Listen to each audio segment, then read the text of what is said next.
you guys want to record backing tracks for your band? Stay tuned to find out. Okay guys, so here we are in Logic Pro X. Now the first thing I want to add is my tempo track. So what we're going to do is we're going to come over here and click on this symbol here. Now when you open that symbol, what opens is the arrangement track, the markers, the signature, and the tempo track. Now by opening that, that's going to keep you in line throughout your backing tracks, so you can make sure you have everything lined up in your tracks, so that when you play the backing track back, when you're rehearsing with your band, you can make sure you time everything up to the right arrangement. Okay? Okay guys, so the first instrument I like to put into my backing tracks is a synth pad. Now, the synth pad, it's going to do many things. It's going to create and fill in those gaps in your mix that are just empty and have wasted space. So the thing I like to use is a plugin called Retro Synth.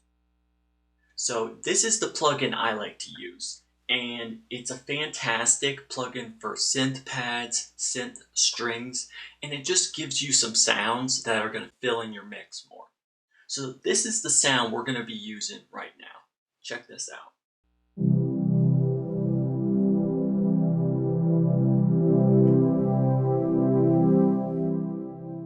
So that's the kind of sound that you can just tuck in the background to fill in those empty gaps that you want to fill in more, okay?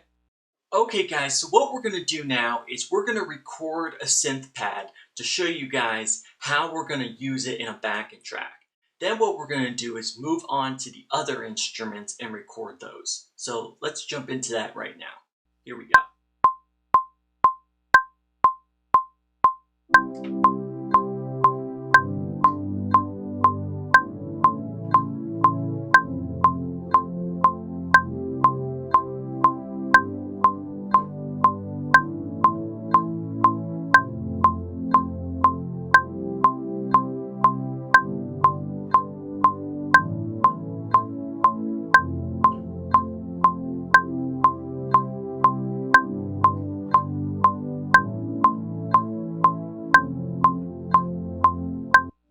Okay guys, so the next thing we're going to do is we're going to go into the editor and quantize this.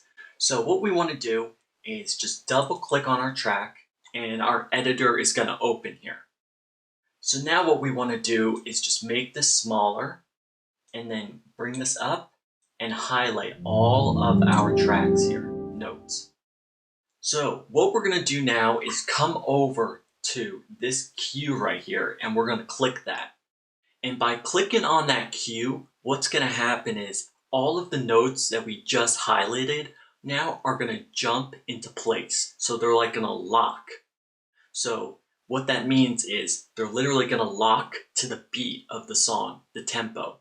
Because since our tempo is at 120, the tempo is like, that's the tempo. And it's going to lock it to the beat of the song. So let's click on that. Now, you wouldn't be able to see them move that much because we're zoomed in.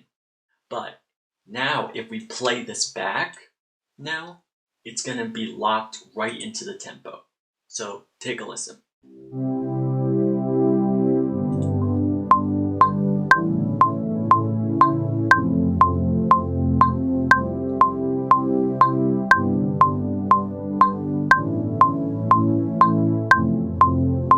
You see how it locks right in the tempo, like right on time.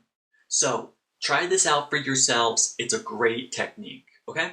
Okay guys, so our next instrument is a piano. Now you don't have to record the piano into your backing tracks, because if you have a piano player in your band, then you can just use that piano player.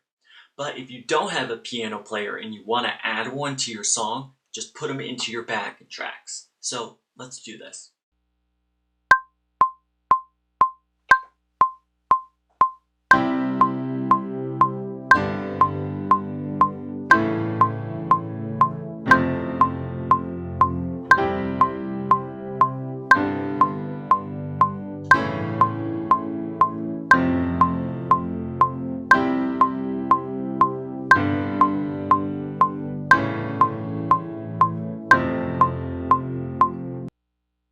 Okay guys, so what we have to do now, like we did with the Synth Pad, is go into the editor and quantize them so they can lock into place with the tempo. So what we're going to do, double click on it again, zoom back in, highlight all of our tracks, and then we're going to click on the quantize so that they can lock. There we go. Now they're locked onto the time of the song. So let's take a listen to see how it sounds.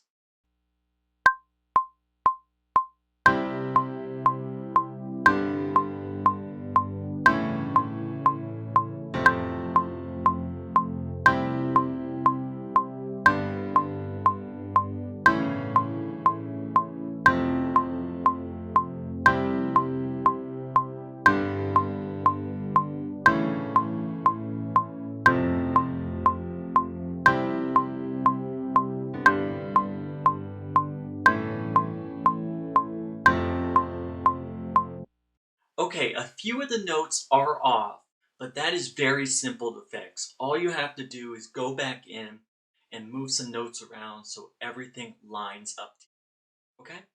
So let's move on to the next instrument. Okay guys, so now what we're going to do is we're going to record a synth pad, a synth string. So the synth string, it's going to sit in the high end of your mix. So this is actually the part where you're going to cover the high end of the mix. So we're going to record a couple notes just to fill in that high end so the mix can fill in a lot more. So check it out.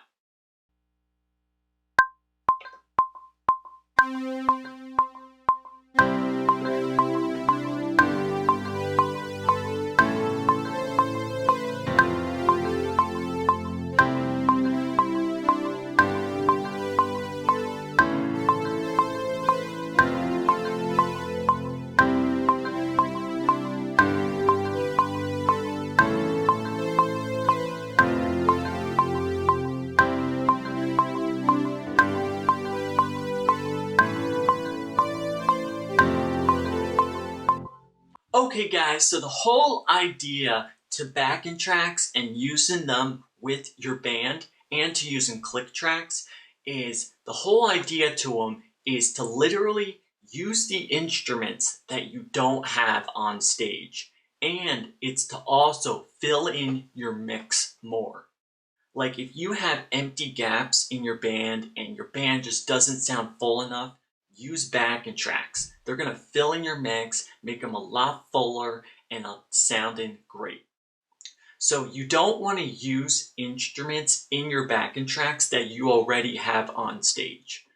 Like if you have guitars on stage, you're not going to put guitars in your backing tracks because you already have them to play. You're not going to put drums in your backing tracks if you already have drums. So put instruments in your backing tracks that are going to fill in your mix more that you don't already have on stage. And this literally is going to make a huge difference for your band. Okay? Alright guys, and any questions that you may have on backing tracks, on mixing, on recording, leave them in the comments below. I always write back to you guys. And if you enjoyed this video today, make sure you give it a big thumbs up. And if you guys haven't yet, make sure you hit that subscribe button down below, make it turn gray, turn on post notifications so that you guys are notified whenever I post a new video on Golden Productions. Alright guys, thank you so much for watching and thank you so much for all the support. You guys are amazing and I hope you learn a lot about creating backing tracks in your mix for your band. Keep making great music and I'll see you guys in the next video. See you guys then.